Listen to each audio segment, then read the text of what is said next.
Hello mga Cravers, welcome back to my YouTube channel, and to this vlog ay magluluto po tayo ng bibingka with latik. Tara, samahan nyo ako. Let's do this. General na sausawang Pilipino.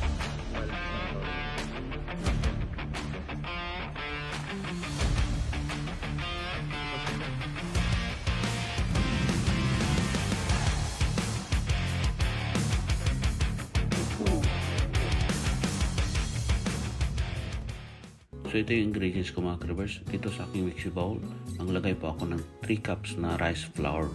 So rice flour po yung gamit ko, hindi po yung glutinous rice flour. So ito po yung mga Cravers. Mabili po ito sa Asian market or sa mga store na may mga ganito po mga Cravers. So 1/2 cup yan. So napansin ko, konti na lang tira. So inubos ko na lang, kaya naging 3 cups yung gamit natin dito na rice flour. So next natin ilagay mga Cravers is yung baking powder, 2 tablespoon and 1 teaspoon na gamit ko dito. So dapat yung baking powder po natin mga Cravers sigurado yung active po para hindi masayang yung ingredients natin. Kasi siya pa yung pinaka-importante na ingredient dito. Then next na ilagay mga Cravers is sugar. White sugar ang gamit ko dito. So gamit ko is 3/4 cup lang po. So lahat po ng mga ingredients ipaghalo lang po natin dito mga Cravers sa ating mixing bowl kasi madali lang po siyang gawin. Next is salt. So iodized salt ang gamit ko, 1 teaspoon. Gamit po ng salt mga Cravers ay mag-enhance po ng lasa sa ating bibingka. So next na nilagay mga Cravers is 1 cup na fresh milk.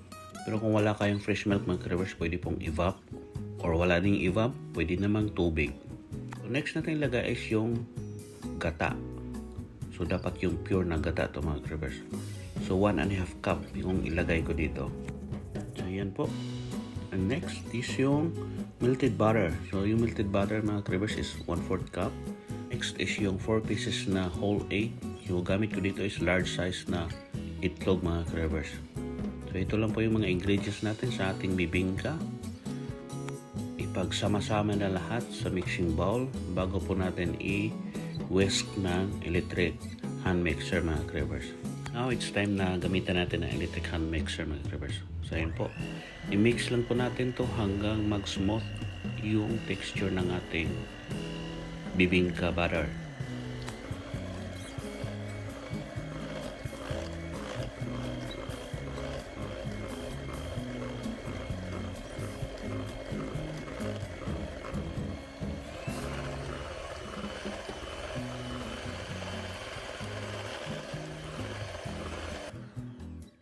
And gamit po tayo dito ng spatula mga Cravers. Yung sa gilid po, i-spatula po natin yan para mahalo sa gitna. And i-whisk natin ulit.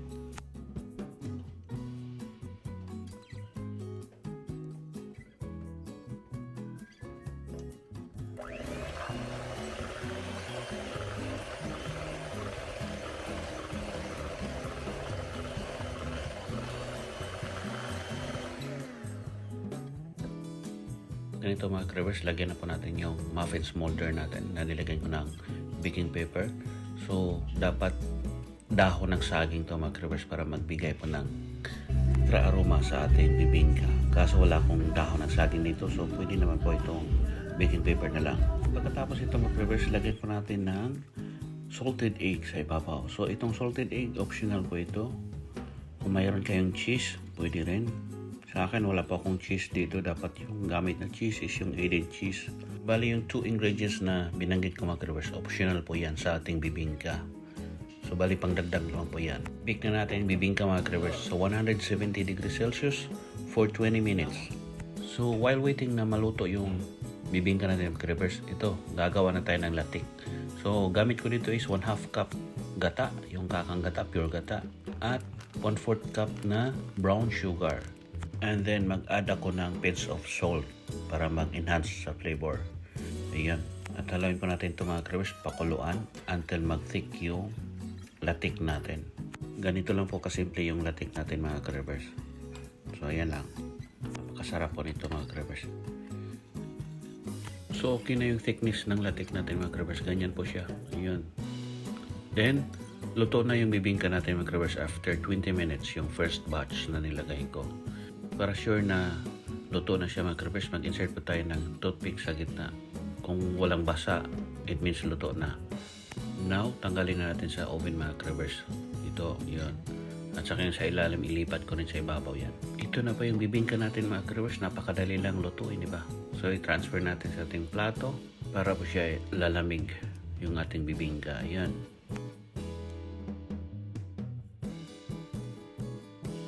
At luto na rin yung second batch natin mga ka-reverse. Yun, puno na yung plato natin. Next natin gagawin mga ka-reverse is yung latik. Lagay po lang natin sa ibabaw ng ating bibingka. Yun, para po magdagdag lasa ng ating bibingka at tamis. At the same time, maganda tingnan yung ating bibingka. So yung iba po mga ka-reverse, yung kay Chef Arvin nito, ang nilagay sa ibabaw is yung butter na nilagyan ng achuete, pampakulay para magdilaw. Pero sa akin, ito na yung latik nilagay ko. Kasi sa Bisaya po na bibingka is latik lang po ilagay.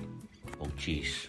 So yan po mga ka-reverse, ito na po yung ating bibingka na napakadaling lutuin at sundan.